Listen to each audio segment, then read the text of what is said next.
Hello, back with exercise, walking, and talking day 27. I believe on today I'm going to focus on, at least try to focus on, video game collecting. What is it like doing video game collecting? Where to get games from, and I'm talking about physical games. I'm not into the whole digital era of video games. I do have some digital games. I'm not gonna lie about that. I do have some, but I would love the physical copies of them, and some of them I actually can get physical copies of. I probably will eventually someday. But video game collecting can be very fun. It can be sometimes frustrating and aggravating, but overall it's very fun. What's frustrating is sometimes the games can be expensive, and then sometimes you gotta find space for them. Then sometimes what also can be frustrating sometimes is cleaning the games. And I'm not talking about just the disc being scratched. I'm talking about the game covers, the darn stickers people put on them. If somebody put something sticky on it of any kind and you got to get it off, well, I do anyways. I don't know about any of y'all, but I actually clean my video game cases with Gooby Gone. Then I'll wash them in the sink or in a dish pan container where I can put multiple of them in there. I'll wash them by hand, let them soak in there with water and Dawn soap. And I do all that if I had to use Gooby Gone first, or I'll go ahead and wash some of them, and the ones that need Gooby Gone, I'll go and have them soaking in that stuff. And Gooby Gone, if you don't already know, it's this spray stuff, and it's gooey, not really liquid stuff, but it's got a texture to it that's gooey, and it smells like oranges and something else. It smells good, but it also kind of stinks and smells in it. But the whole point of it is Gooby Gone, it gets rid of anything sticky. It makes something come off, like stickers, a lot of anything that's very gooey on a surface.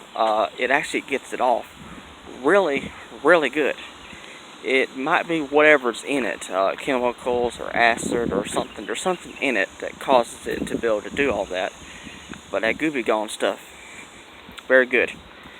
And then disc-wise cleaning, or some of the cases, sometimes I'll use rubbing alcohol. I've heard it called something else. Can't think of what else it's called. I just call it rubbing alcohol. How about that? And you get a high percentage of it. The highest that I can get is like a 91 at the most, because they don't make 100% rubbing alcohol anymore. I actually heard back in the day they actually made 100% rubbing alcohol, and they don't do that anymore now. But yeah, and I also have depends on what game you're cleaning. Cleaning disc related stuff, then Gooby Gone, soap if you're going to clean them, rubbing alcohol, stuff like that. And then for cartridge based games, I have Q-tips, rubbing alcohol, and Pacific screwdrivers. And I have some of the screwdrivers. I still need to get some more. I have the screwdrivers to open up NES, Super Nintendo, N64,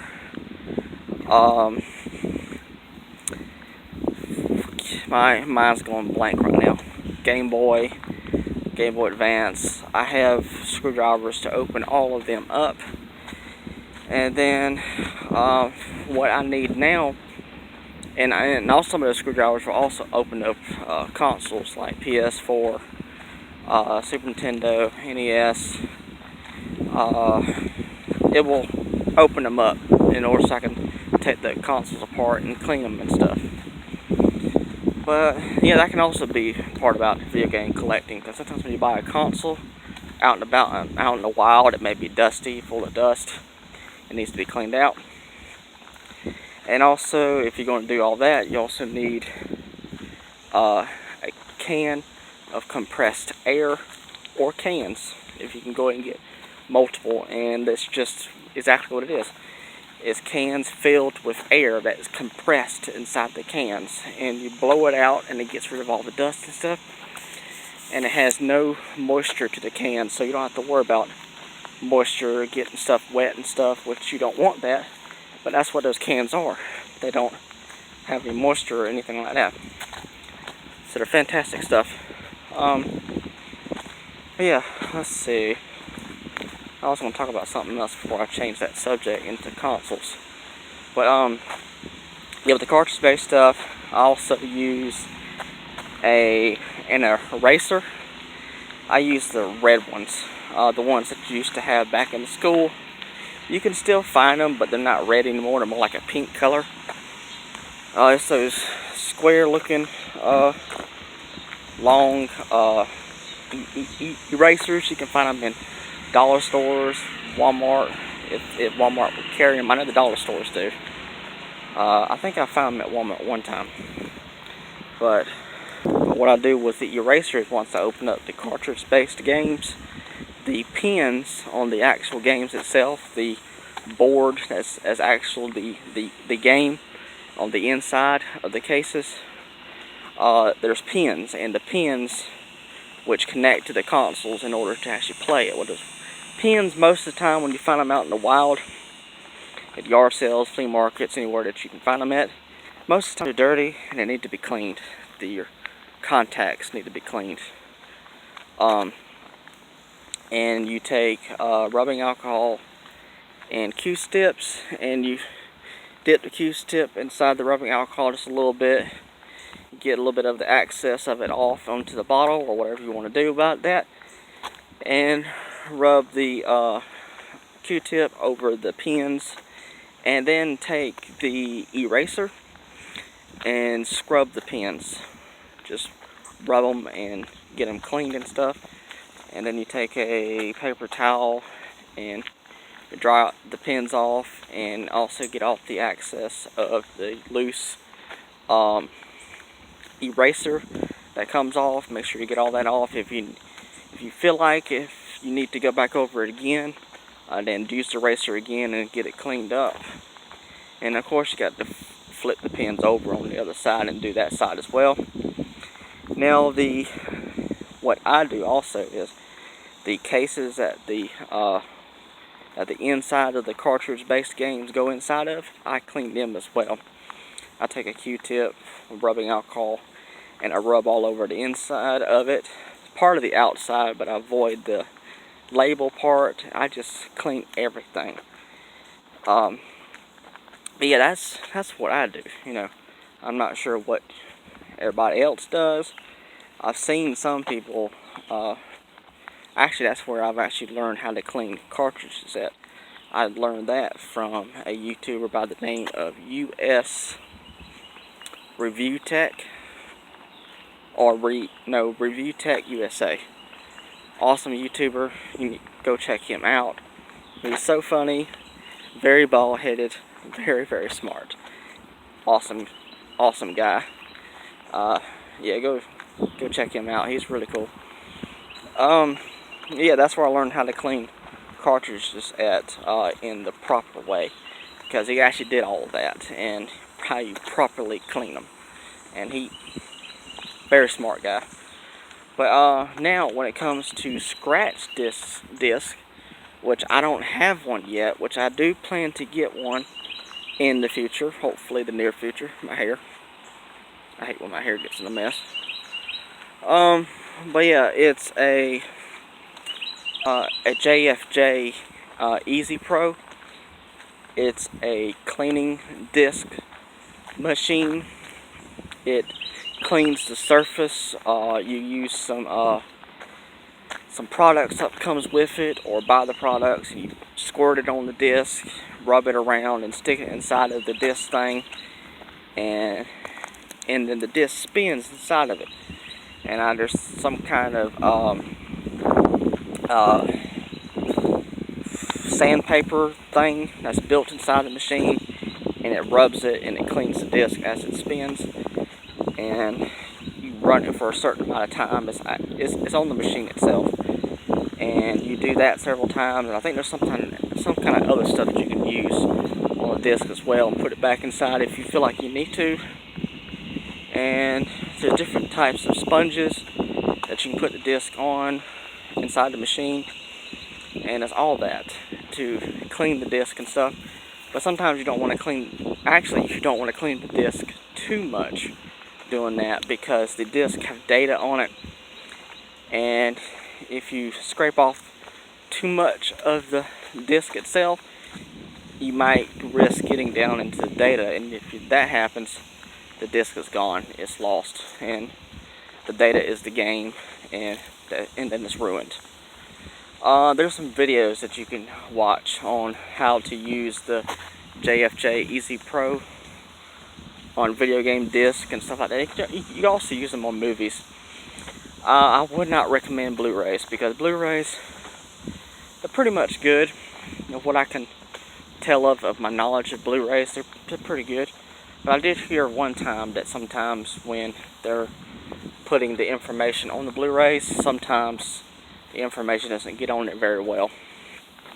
And I actually found it out in an experience. I still have. It's Once Upon a Time Season 1 on Blu-ray. It was the last disc in the case. The disc looked perfectly fine. No scratches, nothing. It looked good. The disc would not read. It was saying something about no data or error disc. And I'll just rub my hand over just to make sure there's any loose dust. I'll get something soft to wipe it off with. Put it back through there, and it still said the same thing. So I found out about that sometimes that can happen, that the data won't get on the disc very good. So luckily I was able to go to Movie Stop when it was still around, and I got that disc replaced for free. So that was good.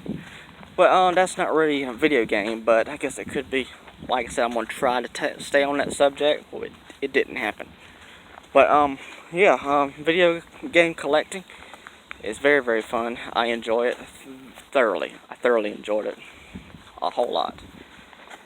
But yeah, it's finding space for the games in your room. You're going to put them on shelves, put them in plastic tubs. But yeah, I love physical games. I'm just not whole into the digital stuff too much, but I know it's coming. Eventually, I'm going to have to switch to digital, but I don't want to. I don't want to at all, because there's some games out there that require digital downloads, even with a disc, and the game's not fully on there. And I'm not trying to hate on Spyro, but man, Spyro on the PS4, and I would imagine it was on the Xbox One as well. Only just the first game's on the disc. Gotta download the rest of it. Sucks. And the Switch version's gonna be the same way. So, what can we do? Nothing, I guess. But yeah. But I'm gonna talk about it a little bit more before I end the video. I've actually learned how to open up a GameCube and clean it out pretty good. I have 2 GameCubes, and I've cleaned both of them out, took them completely apart, and got it all dust free. And oh yeah, I can talk about something else as well too. When it comes to the lasers in certain consoles, You have to be very, very easy about that. I would recommend watching a video on it first before you do it.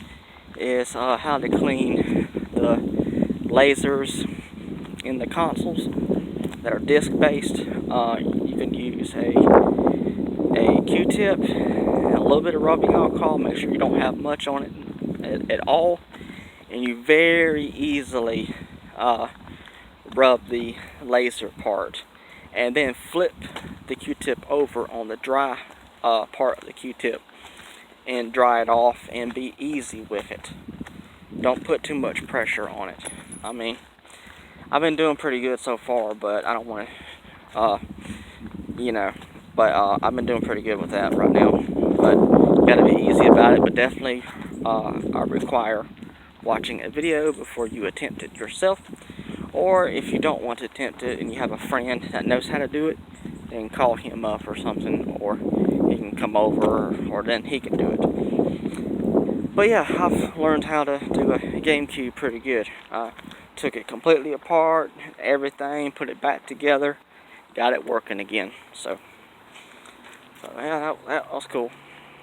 But sometimes some consoles require parts to be replaced, and so far, luckily, I haven't had to do something like that so far. But I'm sure it's coming one day, and I'm going to hate it when that has to happen, because I'm not sure how much that's going to cost and how hard it is going to take the part off and replace it. But yeah. But yeah, all this, besides the Blu-ray disc of Once Upon a Time, I pretty much stayed on subject, I believe, pretty good about video game collecting and what you can do about cleaning the stuff, which is all that runs together with collecting the games and where to store them at, if you want physical games. But if you want digital games, then I guess you'll just have it on your micro SD cards or your PlayStation 3s and PS4s and Xbox Ones, and you just store them on the hard drives and the external hard drives and all that if you want to collect digital stuff. But if you like me, physical stuff, there's a lot more involved with collecting physical games. And like I've heard other YouTubers say, when you own it physically, it's like you actually own the game.